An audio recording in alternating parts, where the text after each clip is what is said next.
반갑습니다. 벌써 이제 저희들 공부한 지가 세 번째 시간이 되었습니다. 오늘은 김원용 목사가 읽어준 10계명 세 번째 시간, 10계명의 현대적 읽기에 세 번째 계명 에 대해서 한번 공부를 해보고 싶습니다. 하나님의 이름을 망령되이 일컫지 말라. 조금 새로운 어떤 쉬운 번역으로는 나의 이름을 함부로 부르지 말라, 뭐 이렇게 말할 수 있을 것 같습니다. 그 이름의 의미, 하나님이란 존재는 그냥 존재하시는 그 자체인데, 사실 이름은 우리와 같은 피조물들, 존재 물들에게 붙여지는 거잖아요. 그런데 어떻게 하나님 존재가 이름을 갖게 되었는가, 이 재미있는 이야기를 모세와 야훼 하나님과의 만남을 통해서, 그 모세의 질문에 하나님께서 뭐라고 말씀하신지를 통해서 우리가 좀 생각해 보고요. 그리고 이 이름 값을 하면서 사는 것, 이름에 걸맞게 사는 삶, 그것이 바로 하나님과 나와의 관계에 가장 첫 단추가 된다라는 그런 깨달음이 있는 그런 시간이 되기를 바랍니다. 그럼 오늘 공부를 또 떠나가 보도록 하겠습니다. 네, 세 번째 계명, 너는 내 하나님 여호와 이름을 망령되이 부르지 말라. 다른 조금 쉽게 말하면 함부로 부르지 말라. 뭐 이런 뜻이 되겠습니다. 지금 여러분이 보고 계신 그림은 대단히 유명한 화가이죠. 마르크 샤갈의 모세와 불타는 떨기나무에서, 지금 떨기나무에서 야훼 하나님을 만나는 장면을 그린 아주 유명한 그림을 보고 계십니다. 자, 이 그림을 보면서 이 만남을 좀 생각해 보시면서 오늘 말씀을 한번 생각을 해보죠. 모세가 하나님으로부터 이제 도망자의 신분에서 이스라엘 백성을 이집트에서 구해내라고 하는, 그쵸? 하나님의 명령, 야훼 하나님의 명령을 받죠. 지금 막 그 장면입니다. 근데 모세는 그 일이 도무지 자기 마음에 내키지 않았고, 그래서 자기를 그 이집트에 보내려고 하는 야훼 하나님께 자신의 의도는 감춘 채 질문을 하죠. 내가 이스라엘 자손에게 가서 이르기를 너희의 조상 하나님이 나는 너희에게 보내셨다 하면 그들이 내게 묻기를 그의 이름이 무엇이냐 하리니 내가 무엇이라고 그들에게 말하리까. 이게 출애굽기 3장 13절의 말씀입니다. 그래서 하나님이 자기에게 맡기려고 하는 사역을 빌미로 신의 이름을 묻습니다. 모세는 어떤 생각을 했냐면, 분명히 신이 자신의 이름을 밝히는 것을 꺼린다라는 것을 알고 있었기 때문에 그의 속마음에는 신은 어쨌든 이름을 밝히지 않을 것이고, 그런 다음에 더 이상 이집트로 가라고 하지 못할 것이라는 계산이 깔려 있었을 것입니다. 그런 질문에 대해서 신이 이름을 밝히든지 아니면 자신을 이집트로 보내려는 명령을 거두든지 이 양자택일하라는 사실 질문이 이 출애굽기 3장 13절의 말씀이다. 이런 성사학자들의 이야기들이 많이 있습니다. 그런데 뜻밖에도 이 모세의 질문에 대한 야훼의 답이 나오죠. 그 답이 뭐냐면 에흐예 아세르 에흐예라고 하는 출애굽기 3장 13절의 말씀, 우리 한글 번역으로는 나는 스스로 있는 자라고도 번역되고 나는 있는 자다, 뭐 이렇게 번역이 되어 있는데, 이게 최초의 구약 성경이 70인역이라는 거거든요.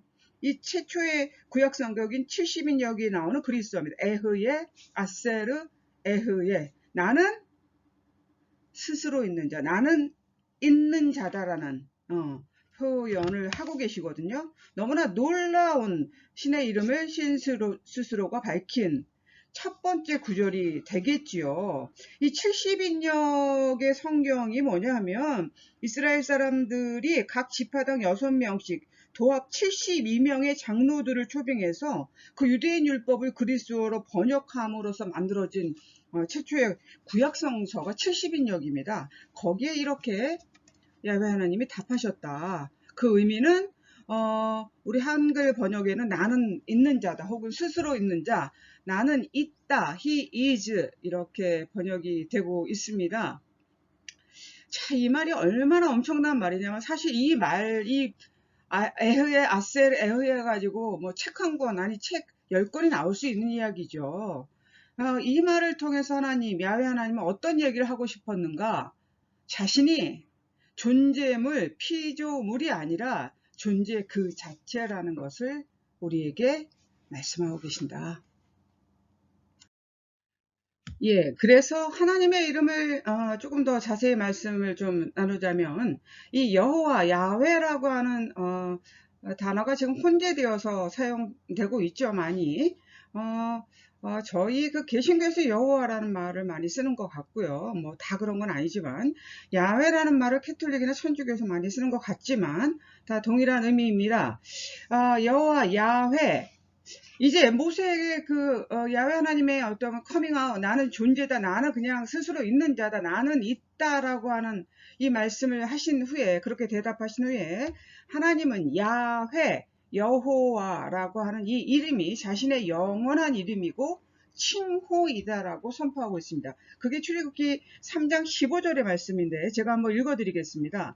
하나님이 또 모세에게 이르시되 너는 이스라엘 자손에게 이같이 이르기를 너희 조상의 하나님 여호와 곧 아브라함의 하나님, 이삭의 하나님, 야곱의 하나님께서 나를 너희에게 보내셨다 하라.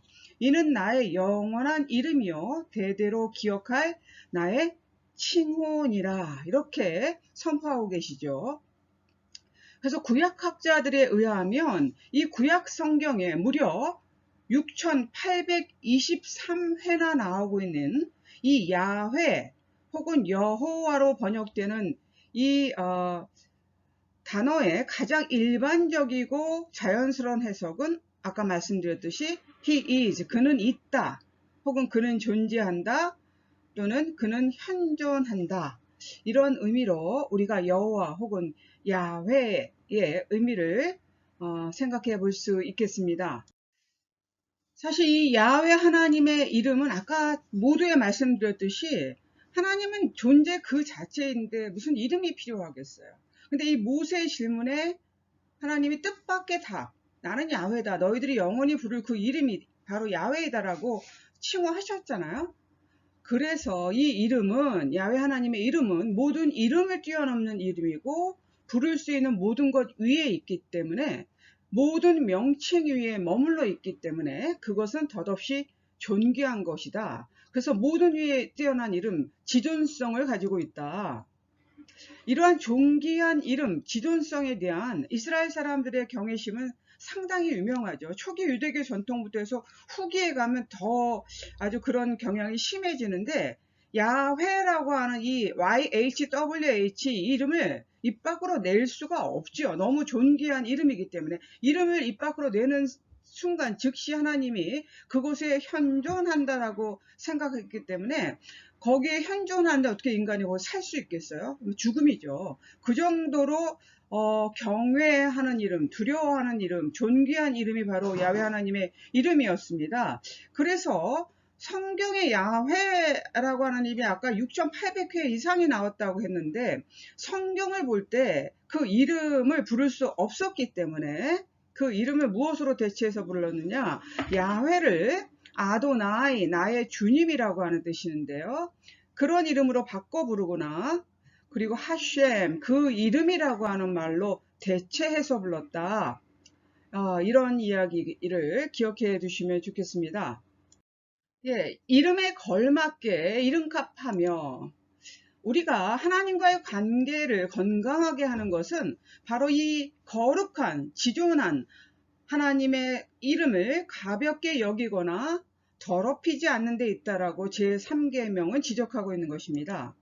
하나님을 믿노라고 하면서 하나님의 이름으로 살아간다고 하면서 그 하나님의 이름을 빙자해서 실상은 하나님의 이름을 더럽히는 행위로 하나님을 공범자로 만드는 인간들의 위선과 경솔함에 대한 심각한 경고의 말씀이다. 우리가 이 제3계명을 그렇게 이해해야 되겠다. 제3계명의 출발점은 사실은 처음에 하나님의 이름으로 서약하는 행위를 금지했던 법령에서 출발을 했는데 그 얘기를 잠깐 드리죠. 하나님의 이름을 함부로 자신의 이익과 편리에 따라서 사용하는 죄악, 이것 또한 자기 중심의 우상에서 출발하는 것이지요. 본래는 거짓 맹세와 남을 해치기 위해서 하나님의 이름으로 저주하거나 무고한 이를 해치기 위해서 재판정에서 하나님의 이름으로 서약하는 행위를 금지했던 그 법령에서 출발한 이 세 번째 계명은 이제 하나님의 관계와 함께 인간 상호 간의 관계에 대해서 올바른 지적을 하고 있다. 그렇다면 개인적인 일들 속에서 우리가 하나님의 이름을 더럽히는 행위 너무 많이 있겠습니다만 조금 어떤 제가 좀 이 말들을 좀 정돈해서 이렇게 좀 말씀드려 보겠습니다. 개인들에게 있어서 제3계명을 범하게 되는 행태는 주로 자신의 책임을 회피하거나 곤경에서 벗어나기 위한 수단으로 하나님의 이름을 망령되이 일컫는 그런 인간들에게서 많이 발견되게 되죠. 자신이 저지른 죄를 숨기기 위해서 하나님의 이름을 들먹이거나 자신의 입지를 내세우기 위해서 하나님의 이름으로 사람들에게 비난을 퍼붓는 일들, 그리고 하나님의 이름을 빌려서 자신을 높이려고 하는 교만과 위선, 그리고 사람들에게 함부로 대하고 악한 말을 하는 것 또한 바로 하나님 그리고 하나님의 이름을 모욕하는 행위이다. 하나님의 모습대로 지어진 인간들이 나쁜 생각과 거짓과 악한 말을 한다면 결국 그것은 자기 속에 담겨있는 하나님의 모습을 깎아내는 것이기 때문에 인간이 자신의 행위를 통해서 선을 증진시키지 않고 오히려 악을 늘려간다면 그것은 바로 하나님의 이름을 더럽히는 행위가 되는 것입니다.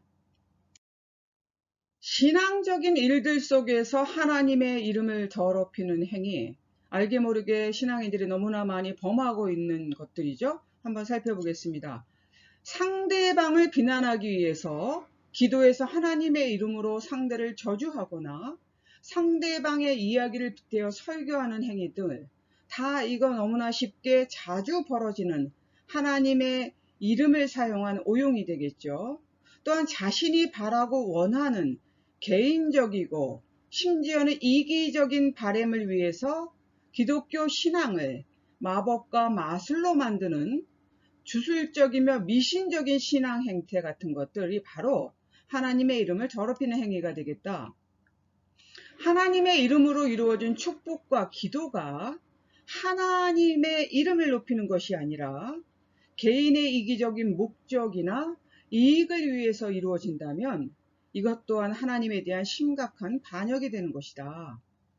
한편 하나님의 이름을 대고 서약한 행위, 어떤 것들이 있습니까? 결혼 서약, 세례 서약, 선행과 구제, 맹세와 약속과 같은 것들을 이행하지 않는 것도 하나님의 이름을 함부로 하는 것임을 잊지 말아야 되겠습니다.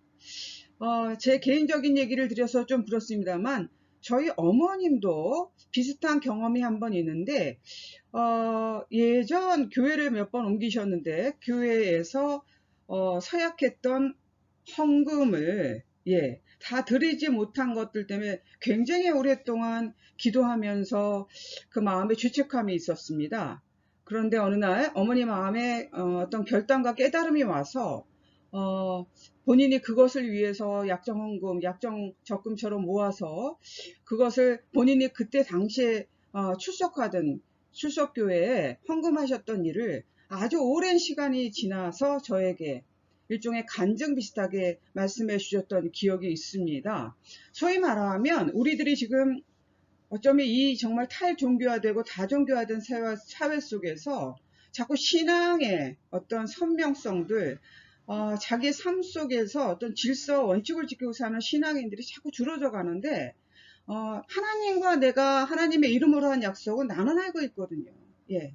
혹시라도 여러분도 그런 것들이 뭐 어떤 선행과 구제에 대한 약속이든 헌금에 대한 약속이든 어떤 서약이든지 간에 하나님의 이름을 가지고 했던 행위가 있다라고 한다면 그것을 혹시라도 여러 가지 사정 때문에 이행하지 못한 일이 있다면 이번 기회 하나님 앞에 고하고 그것들을 어떻게 하면 이행할 수 있을지 그 길을 좀 찾아보시기를 제가 또한 바라겠습니다. 네, 결론입니다. 첫 번째 계명이 한 인간과 공동체가 하나님과의 올바른 관계를 맺고 바로 살아가기 위한 그 하나님의 존재의 의미와 권위를 바로 규정한 것이라면, 두 번째 계명은 그 하나님을 바로 섬기기 위해서 인간이 피해야 될 행위, 그것이 우상숭배다라는 걸 가르쳐 드렸죠. 그 다음에 오늘 우리가 공부한 세 번째 계명은 바로 하나님의 거룩함과 신성함, 그 이름을 지키기 위한 인간의 발음에 대한 규정이 되겠다. 즉 1에서 3계명은 하나님과 인간과의 바른 관계, 그리고 인간이 하나님께 취해야 될 바른 태도를 규정한 것이다. 이렇게 말씀드릴 수 있겠습니다. 여러분 오늘 공부가 어떠셨는지 모르겠습니다. 사실 이 제3계명은 야훼 하나님께서 우리 인간을 위해서 본인의 이름, 우리가 영원히 높여드려야 될 그 거룩한 이름이 야훼라고 하는 것을 말씀하셨고, 우리가 이 삶 속에서 신앙생활을 하면서 그 거룩하고 지존한 이름을 더럽히거나 함부로 부르는 죄, 그런 우를 범해서는 안 된다는 것을 깨달았고, 혹시나 그 하나님의 이름으로 맹세한 일들이 있다면, 그 속에서 이행하지 않은 일들이 있다면 그걸 기도 속에서 깨달음으로써 다시 그것들을 어떻게 하면 이행하고 이 땅을 떠날 수 있을지를 또 고민하고 묵상하는 그런 한 주간이 되시기를 여러분 모두에게 축복의 말씀으로, 기도의 말씀으로 드립니다. 아멘.